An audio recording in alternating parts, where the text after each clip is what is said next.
Hi, this is Dr. Damon Miller. And this is CARLYLE COASH. And I'm your organic MD, and today we're going to be talking about something that, well, let's get honest, it's not the most exciting topic we've got going. What? Well, yeah. Come on. It's a questionnaire that we're just putting up on the webpage, and it's a... Questionnaires are fun. Yeah, they are. You're right. And this one's good. It's useful.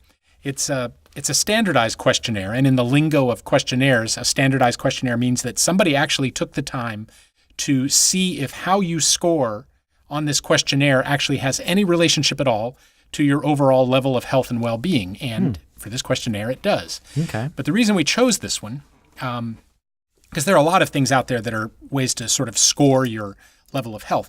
The reason I put this one up, though, is that all of the questions on this particular questionnaire relate to symptoms that you might have because of a food sensitivity. And so they're divided up into different points. Now, why is this important? This is important because one of the common things that happens, food sensitivities are common.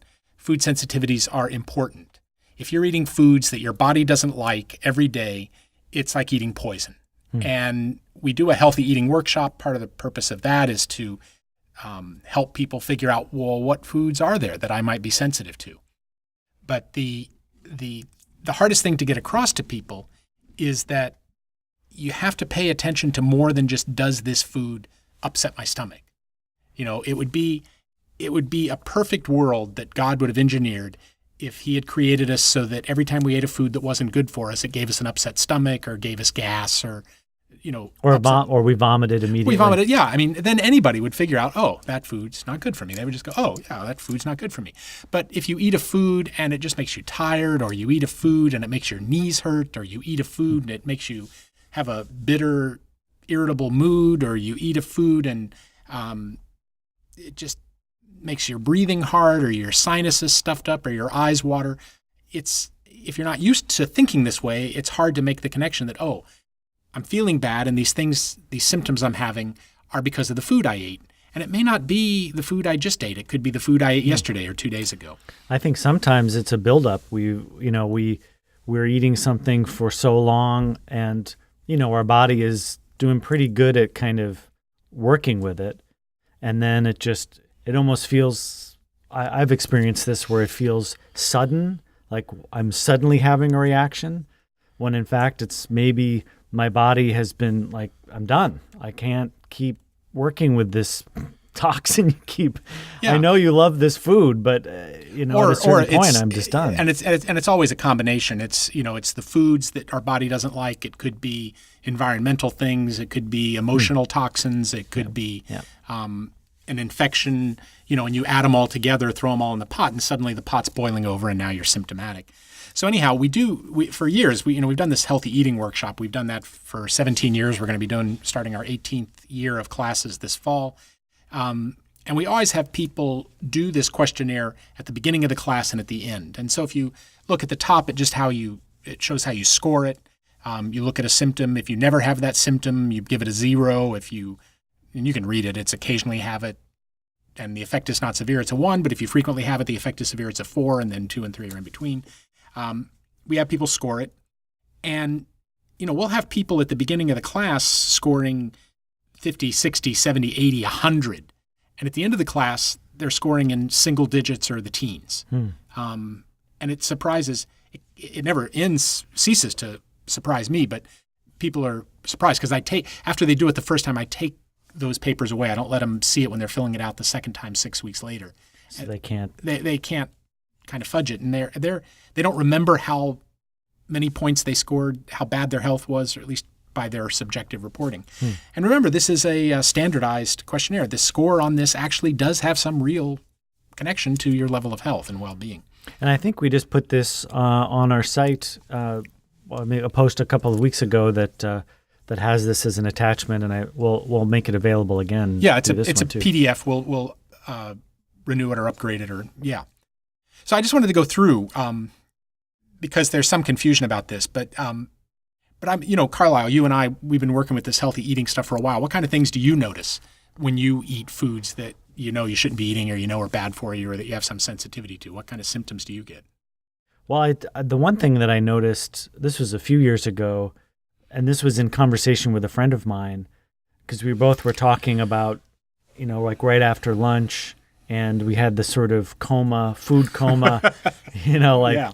and we both realized that, I had actually a lot of wheat that meal, or, like I could see the meals where I didn't feel that way and the meals that I did. And so I was able to kind of equate, I had a sandwich and a bag of pretzels and whatever, because that's what I could get for my lunch break.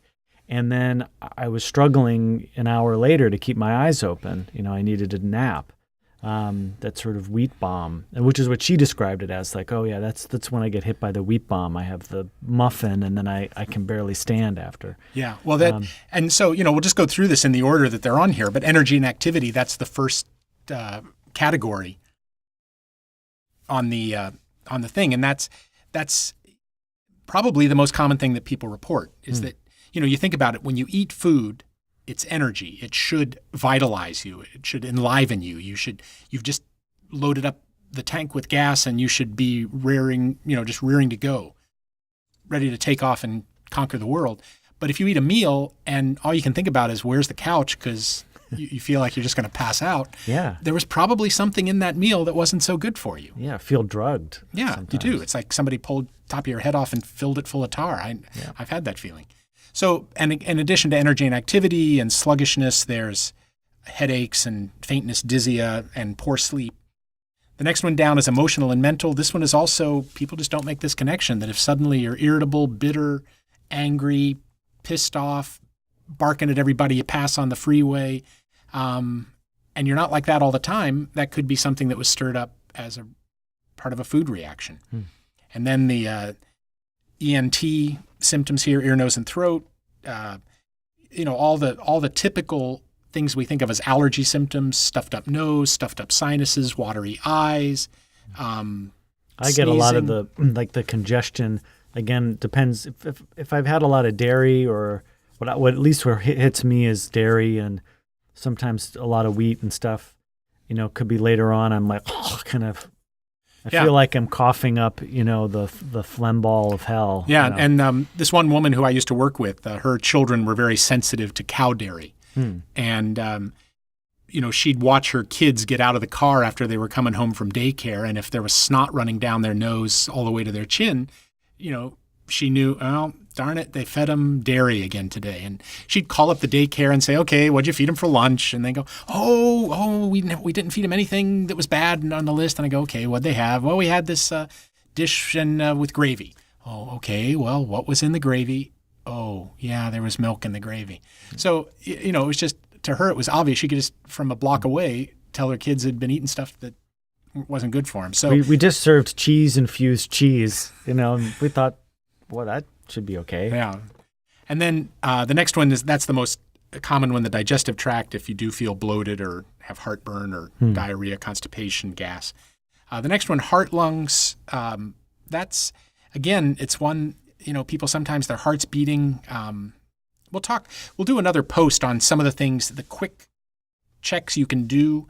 But one of them is, does your heart rate go up after you eat a food? That's kind of a quick sign that there's a reaction. But we'll go into that more. But also, if you're short of breath, your asthma kicks in, those things can be due just to food.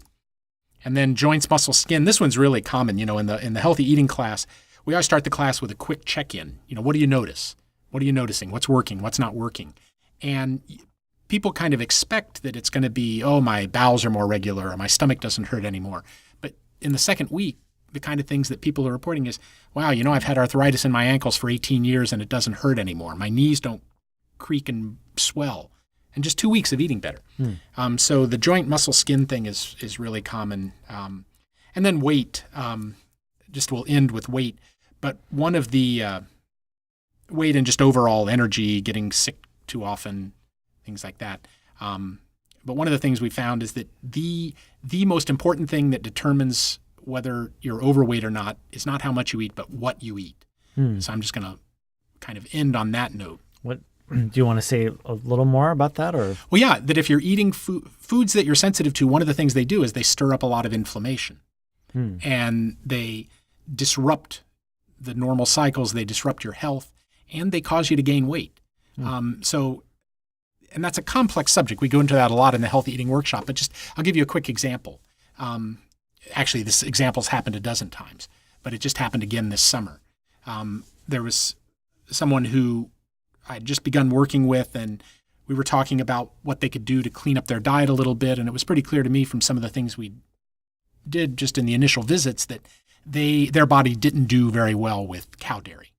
And they knew that. They'd had a milk allergy when they were a child, and somehow they thought, I outgrew that, even though they just naturally stayed away from a lot of cheese and dairy, and said, well, but they agreed. There were a lot of things I asked them to do. They couldn't do them all. But they said, look, Doc, I can give up cow dairy. I don't eat that much of it anyhow. That I can do. And I said, okay, great, do that. And they were going away for the whole summer. And so for the whole summer, they had no cheese, no half and half in their coffee, no yogurt. They were really good about it. I mean, they really just eliminated it. And he lost 25 pounds. Wow. And that was the only thing he did, was eliminate that one food that he was sensitive to from his diet. And he dropped 25 pounds, which he could stand to lose. I mean, he looked a lot better. And he said, I'm just so amazed. He goes, everybody tells me, man, you look great. What are you doing?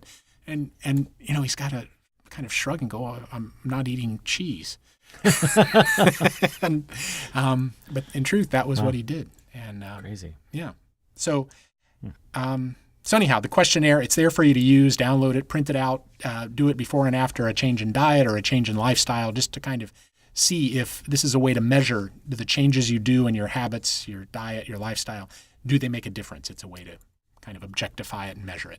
And if you find after filling it out that you have questions or you're not sure about a particular part of it, just let us know. You can leave a comment and we'll get back to you, and we can certainly do more posts on any of these topics. Yeah, just that would be the best thing, is letting us know in the comments or in the responses, what about this would you like to see as a more in-depth article? Because we're here to serve. We want to really give you the information you need.